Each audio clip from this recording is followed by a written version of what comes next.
कहानी twin box horror.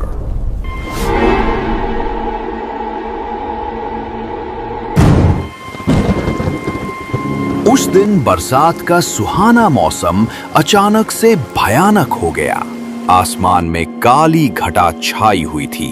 लगातार बरसते हुए पानी की आवाज और बिजली की गड़गड़ाहट ने पूरे माहौल को डरावना बना दिया था। इसी बीच एक छोटे से गांव दरबाड़ा के कुछ लोग एक चाय की टपरी पर बैठे बातें कर रहे थे।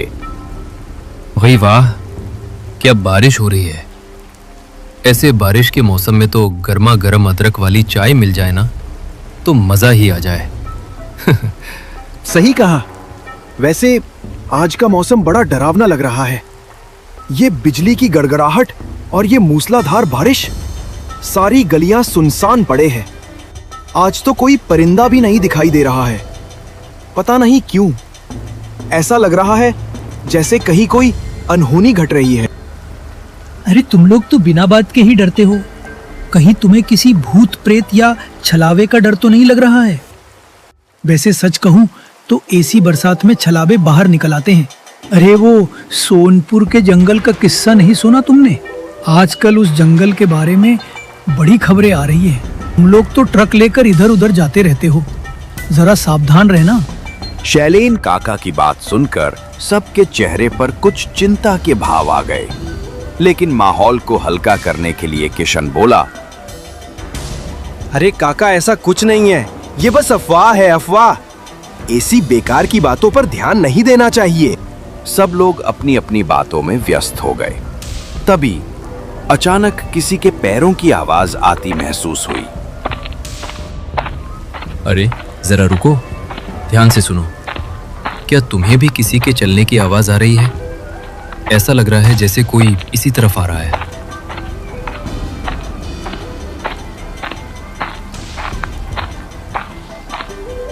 अरे ये तो रघु है। बाप रे बाप, मैं तो कुछ और ही समझा था। तो क्या तुम मुझे भूत समझे थे? अरे मैं तो मजाक कर रहा था रघु भैया, तुम तो बुरा मान गए। हाँ, ठीक है। मैं तो किशन उस्ताद को बुलाने आया था। उस्ताद, मालिक ने बुलाया है, माल लेकर शहर जाना है। क्या? अरे रघु, ऐसा भी क्या हो गया जो आज बारिश के मौसम में भी मालिक को काम पर भेजना है? और जाना कहाँ है? मुझे नहीं पता, मुझे तो बस बुलाने को कहा। ठीक है भाई, चलो मैं चलता हूँ। मुझे तो काम पर जाना पड़ेगा। तुम लोग बैठकर बातें करो। ध्यान से जाना किशन बेटा, मौसम खराब है। ऐसे मौसम में रास्ते सुनसान होते हैं और बरसात के मौसम में रात में जंगल के रास्ते से सफर करना ठीक नहीं होता। भूत प्रेत और छलावे इधर उधर मंडराने लगते हैं। हाँ काका, आप चिंता ना करें, मैं ध्यान रखूंगा। वैसे मैं किसी भूत प्रेत से नहीं डरता, ये सब कहने की बातें होती है। किशन ने कह तो दिया कि वो भूत प्रेत में विश्वास नहीं करता, लेकिन उसके जहन में शैलेन काका की बात घूमने लगी। वो इसी बारे में सोचता हुआ रघु के साथ ट्रक मालिक के पास पहुंच गया। किशन, तुम्हें माल लेकर अभी शहर जाना होगा। वो सुरेंद्र भाई का बार बार फोन आ रहा है, इमरजेंसी है। और देखो, सोनपुर के जंगल से निकल कर जाना होगा। चले जाओगे ना? पर मालिक, जंगल के रास्ते से ही क्यों? और ऐसी भी क्या जल्दी है कि रात में ही जाना है? क्योंकि सुरेंद्र भाई को सुबह होने से पहले ही माल की डिलीवरी देनी है और जंगल के रास्ते से तुम जल्दी पहुंच जाओगे। सड़क से गए तो दोपहर तक पहुंचोगे, देर हो जाएगी। और हाँ, उनसे पैसों का हिसाब किताब जरा सही से कर लेना। अभी पहले के पैसे भी बकाया है उन पर, समझ गए ना? पर मालिक, वो जंगल तो बहुत घना है और सुना है वहाँ छलावे और पिशाचों का भी डेरा रहता है। अरे चुप कर रघु, ऐसा कुछ नहीं है। ये सब सुनी सुनाई बातें हैं। ऐसी बातों पर यकीन मत किया कर। मुझे माल लेकर जाना पड़ेगा क्योंकि मुझे पैसों की जरूरत है। मालिक, मैं चला जाऊंगा। रघु, चल, तू भी चल मेरे साथ। किशन रघु को साथ लेकर शहर जाने के लिए तैयार हो गया। बिजली की तेज गड़गड़ाहट और भारी बारिश के बीच वे दोनों अपनी अपनी सीट पर बैठ गए। किशन ने स्टीयरिंग को छूकर बजरंगबली का नाम लिया। जय बजरंगबली! और ट्रक स्टार्ट कर दिया। लेकिन किशन नहीं जानता था कि जिस रास्ते का वो सफर करने जा रहा है वो उसका आखिरी सफर होने वाला था। वे दोनों रात के उस घने अंधेरे में निकल पड़े।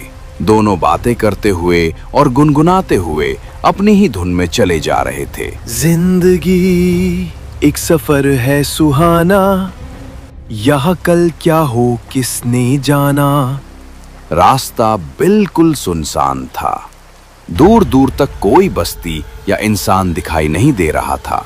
जैसे ही वे सोनपुर के जंगलों के पास पहुंचे तो उन्हें एक ढाबा दिखाई दिया।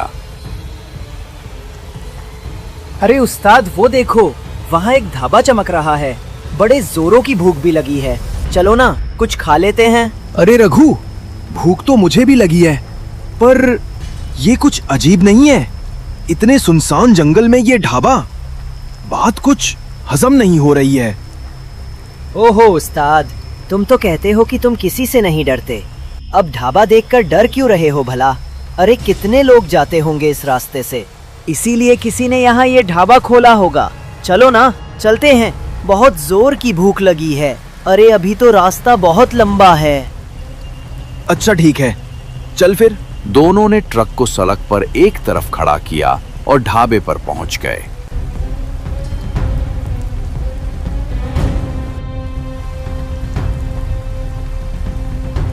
हमारे अलावा यहाँ कोई भी नहीं है। ये कैसा ढाबा है? अरे वो देख रघु, वहां कोई है। अरे भाई साहब, कुछ खाने के लिए मिलेगा यहाँ? बड़ी भूख लगी है। बैठ जाइए, लाता हूं।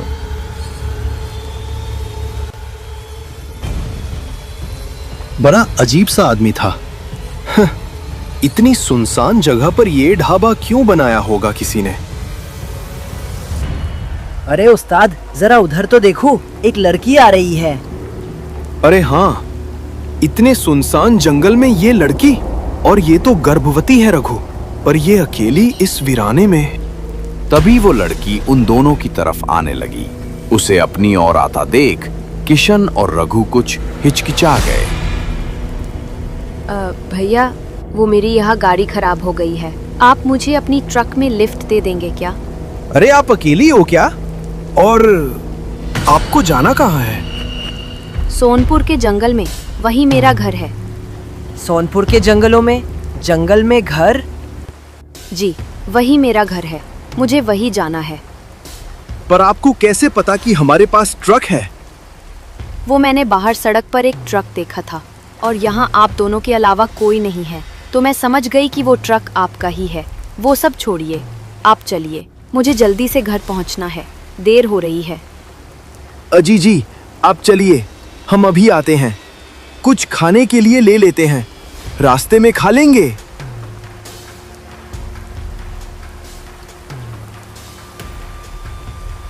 अरे वो ढाबे वाला कहाँ गया? अरे भैया, कोई है यहाँ? यहाँ तो कोई नहीं है। बड़ी अजीब बात है। भागकर तो बहुत तेजी से गया था, पर अभी तक नहीं लौटा। उस्ताद, मुझे कुछ ठीक नहीं लग रहा है। वो लड़की कुछ अजीब नहीं थी, और एक अनजान लड़की को लिफ्ट देना ठीक होगा क्या? उसे मना कर देते हैं। अरे तू पागल है क्या? देखा नहीं तूने? वो पेट से है। इस वीरान जंगल में उसे अकेले नहीं छोड़ सकते रघु। अरे हम भी तो वही जा रहे हैं ना, रास्ते में उसके घर तक छोड़ देंगे ना। चल आजा।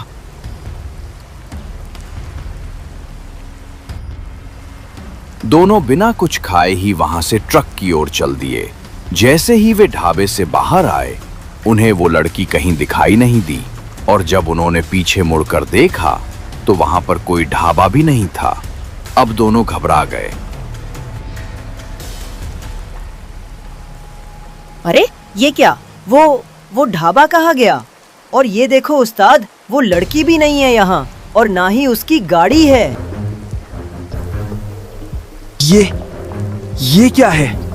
इसका मतलब ये सब एक छलावा था। रघु, भाग भाग यहां से। अगर थोड़ी देर और यहां रुके तो समझ ले आज जिंदा वापस नहीं जाएंगे। भाग रघु, भाग। दोनों जल्दी से ट्रक के अंदर बैठ गए और किशन ने ट्रक को सुनसान सड़क के ऊपर दौड़ाना शुरू किया। रात के 12 बज चुके थे। घना अंधेरा छाया हुआ था। इस समय उस सड़क पर कोई सवारी भी नजर नहीं आ रही थी। जैसे ही उन्होंने सोनपुर की सीमा में प्रवेश किया, अचानक एक काली बिल्ली ने उनका रास्ता काट दिया। रघु घबरा गया और बोला, उस्ताद, वो देखो, काली बिल्ली, उसने हमारा रास्ता काट दिया। रघु, तू डरा मत। एक तो वैसे ही मेरा दिमाग खराब हो गया है और ऊपर से तू। अरे जंगल है तो जानवर तो होंगे ही ना, इसमें इतना घबराने की क्या बात है? हाँ, पर बिल्ली का रास्ता कटना अच्छा नहीं माना जाता। तभी रघु ने ट्रक में बिल्ली के रोने की आवाज सुनी। उसने तुरंत शीशे से बाहर देखा तो घना जंगल और चारों तरफ बड़े बड़े पेड़ ही नजर आ रहे थे। रघु ने किशन की तरफ देखा और उससे बोला, अरे उस्ताद, क्या आपको भी बिल्ली के रोने की आवाज हवा में गूंजती हुई सुनाई दे रही है क्या? हाँ, आवाज तो आ रही है, पर वो बिल्ली तो बहुत पहले ट्रक के सामने नजर आई थी और अब तो आसपास कोई जानवर भी दिखाई नहीं दे रहा है। फिर ये आवाज बार बार गूंज क्यों रही है? अरे मैंने तो आपको पहले ही कहा था, ये जंगल बहुत डरावना है और इस रास्ते से जाना ठीक नहीं है। किशन अब कुछ घबरा गया। उसने रघु की बात का कोई जवाब नहीं दिया और ट्रक चलाने में व्यस्त हो गया। रात के करीब 2 बज चुके थे। बारिश और भी तेज हो गई थी। तभी अचानक किशन ने अपनी साइड वाले शीशे में देखा कि उनकी गाड़ी के पीछे पीछे कोई भाग रहा है। जब उसने ध्यान से देखा तो ये वही काली बिल्ली थी जो उनका रास्ता काट कर गई थी। ये सब देखकर किशन के चेहरे पर परेशानी के भाव उभर आए। उसे परेशान देखकर रघु उससे बोला, क्या हुआ उस्ताद? इतने डरे हुए और घबराए हुए क्यों लग रहे हो? रघु, जरा अपनी साइड वाले शीशे में देख। क्या तुझे भी कोई बिल्ली नजर आ रही है? हाँ, पर ऐसा क्यों? ये हमारे ट्रक के पीछे ऐसे क्यों भाग रही है? अंधेरी रात में चारों तरफ सन्नाटा और हल्की धुंध के साथ ट्रक की हेडलाइट्स अंधेरे को चीरती हुई जैसे ही आगे की तरफ बढ़ी, तभी उनको एक पीपल का पेड़ दिखाई दिया और उस पेड़ पर उनको सफेद कपड़े जैसा कुछ लटका हुआ नजर आया। वो देखो उस्ताद, सामने पेड़ पर कुछ सफेद कपड़ा जैसा लटका हुआ दिखाई देता है। जैसे ही वे दोनों थोड़ा पास पहुंचे, उनको एक औरत पेड़ पर उल्टी लटकी हुई नजर आई। नहीं, वो क्या था? अभी मेरी आंखों ने जो देखा, क्या वो सब सच था? रघु, तूने देखा? उस पेड़ पर कोई सफेद साड़ी में औरत उल्टी लटक रही थी। कहीं ये भी कोई छलावा तो नहीं था? हे भगवान, ये रास्ता बहुत डरावना लगने लगा है। यहाँ पूरे रास्ते में ना तो कोई गाड़ी है ना कोई आदमी, बस कदम कदम पर छलावे दिखाई दे रहे हैं। अब किशन ने घबराते हुए ट्रक को तेज कर लिया। रघु ने घबराते हुए इधर उधर देखा तो बस बड़े बड़े पेड़ और पहाड़ ही दिखाई दे रहे थे। अब जैसे ही वे थोड़ी दूर पहुंचे तो उनके ट्रक के सामने धुंध में एक औरत खड़ी हुई नजर आई। ये वही गर्भवती औरत थी जो उनको ढाबे पर मिली थी। अरे उस्ताद, ये तो वही लड़की है जो हमें ढाबे पर मिली थी। ये कोई इंसान नहीं है उस्ताद, ये छलावा है, छलावा। ट्रक मत रोकना उस्ताद, चलते रहो। किशन ने एक्सीलेटर पर पैर दबाया और ट्रक की स्पीड को बढ़ा दिया। जैसे ही उसने ट्रक तेज किया, वो औरत तुरंत वहां से गायब हो गई और ट्रक धुएं को चीरता हुआ आगे निकल गया। अरे वो औरत कहाँ गई? कहीं वो ट्रक के नीचे तो नहीं आ गई? अरे नहीं, वो कोई औरत नहीं थी, वो कोई छलावा थी उस्ताद। जरा आप ही सोचो, इस समय इस घने जंगल में कोई औरत कैसे हो सकती है? वो भी अकेली इस हालत में। सही कहा तूने। अब यहाँ ज्यादा देर रुकना ठीक नहीं होगा। हमें जल्दी से यहाँ से निकल जाना चाहिए। छलावे के डर से घबराहट में दोनों के पसीने छूट रहे थे। अब जैसे ही ट्रक की रफ्तार तेज होने लगी तो अचानक किशन को ट्रक में कुछ खराबी का एहसास हुआ। किशन को जल्दी से माल की डिलीवरी करने शहर पहुंचना था, पर ऐसा अभी संभव कहां था। अचानक से ट्रक में कुछ अजीब सी आवाज होने लगी और थोड़ी ही देर में ट्रक रुक गया।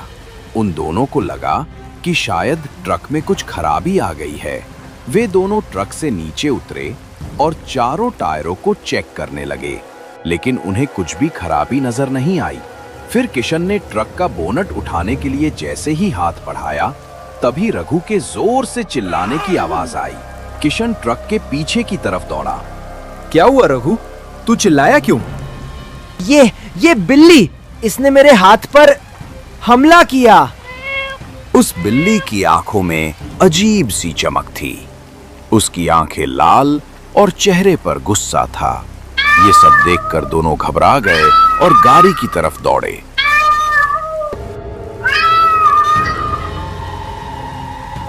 उस्ताद, चलो यहाँ से जल्दी निकलो। दोनों गाड़ी में बैठकर वहां से तेजी से निकल गए। तब उन दोनों को एहसास हुआ कि वो कोई साधारण बिल्ली नहीं, बल्कि एक छलावा थी। उन्होंने सुनसान सड़क पर ट्रक को तेजी से दौड़ा दिया। वे तेजी से आगे बढ़ रहे थे। तभी किशन के साथ वाले शीशे में एक औरत दिखाई दी। ये वही गर्भवती औरत थी जो थोड़ी देर पहले उनकी गाड़ी के सामने नजर आई थी। ट्रक के साथ साथ वो भी तेजी से उस शीशे में दौड़ती हुई नजर आ रही थी और अचानक गायब हो गई। उस दृश्य को देखकर किशन और रघु कुछ समझ नहीं पा रहे थे कि तभी एक लाल साड़ी पहने भयानक चेहरे वाली औरत उनके ट्रक के बोनट पर आकर बैठ गई और जोर जोर से हंसने लगी।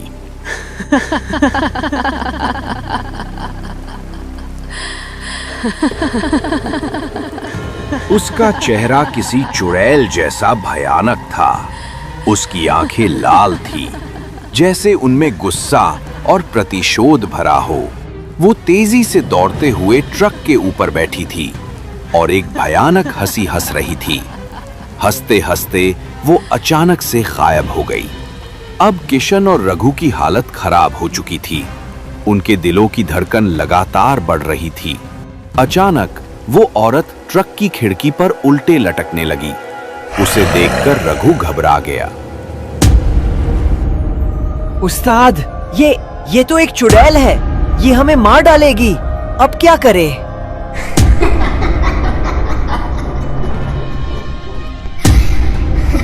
रघु, तू घबरा मत। हिम्मत से काम ले। बजरंग बली हमारे साथ है। तू बस उसकी आंखों में मत देखना। मैंने सुना है चुड़ैल की आंखों में देखने से मौत हो जाती है। ये हमारा कुछ नहीं बिगाड़ पाएगी।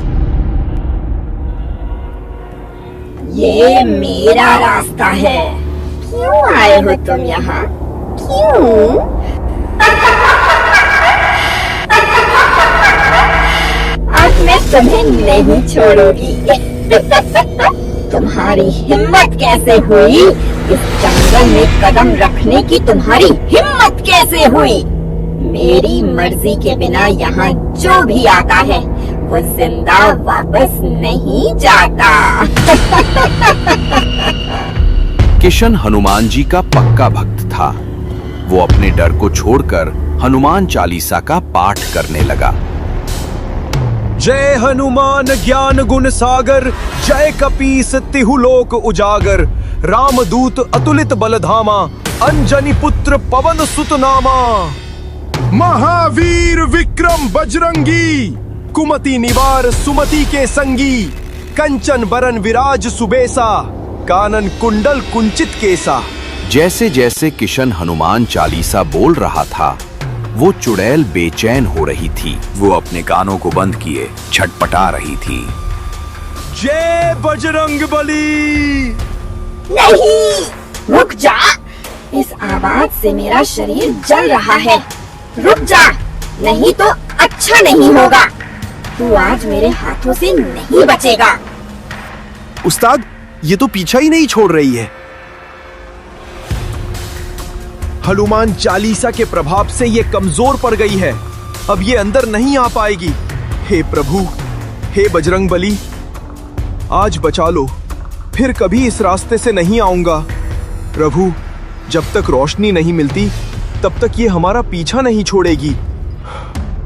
अब तो सब बजरंग बली के हाथ में है। अब बारिश रुक चुकी थी। हल्का सवेरा होने लगा था।